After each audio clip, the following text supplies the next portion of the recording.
Hello, friends. Today we'll discuss how to translate different adjective clauses into English. ବନ୍ଧୁଗଣ, ଆଜି ଆମେ ଆଲୋଚନା କରିବା କେମିତି ବିଭିନ୍ନ ମାତୃଭାଷାରୁ ଆମେ ଇଂରାଜୀକୁ ଟ୍ରାନ୍ସଲେଟ୍ କରିବା ଏବଂ ପାର୍ଟିକୁଲାରଲି adjective clause ଗୁଡ଼ିକୁ adjective clause ଯେଉଁ ସେଣ୍ଟେନ୍ସରେ ଅଛି ସେଗୁଡ଼ିକୁ କମ୍ପ୍ଲେକ୍ସ ସେଣ୍ଟେନ୍ସ କୁହାଯାଏ। ଏହି କମ୍ପ୍ଲେକ୍ସ ସେଣ୍ଟେନ୍ସ ଗୁଡ଼ିକୁ ଆମେ କେମିତି ଇଂରାଜୀକୁ ଟ୍ରାନ୍ସଲେଟ୍ କରିବା ବହୁତ ସରଳ ଭାଷାରେ ଏଠାରେ ବୁଝାଇ ଦିଆଯାଇଛି। କଥା କହନ୍ତି ସମସ୍ତେ ତାଙ୍କୁ ଭଲ ପାଆନ୍ତି। Everybody loves him who speaks the truth.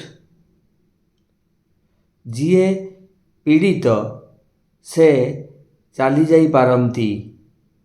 C who is ill may go away। ଯିଏ କାମଟି କରିଥିଲେ ତାଙ୍କୁ ଆମେ ଜାଣୁ। We know him who did the work।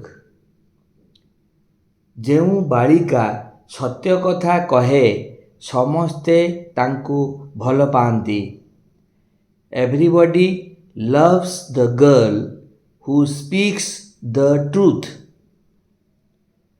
ଯାହାକୁ ତୁମେ ଦେଖିଥିଲ ସେ ମୋର ଭାଇ। He whom you saw is my brother। ଯାହାର ବହି ହଜିଯାଇଛି ତାଙ୍କୁ ଡାକ। Call him whose book is lost। ଯାହାକୁ ମୁଁ ଭଲ ପାଉଥିଲି ସେ ମୋତେ ଘୃଣା କରେ।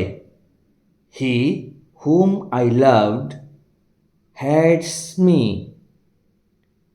ଯେ ତାଙ୍କ ନିକଟରେ ସାହାଯ୍ୟ ପ୍ରାର୍ଥନା କରେ ସେ ତାକୁ ସାହାଯ୍ୟ କରନ୍ତି।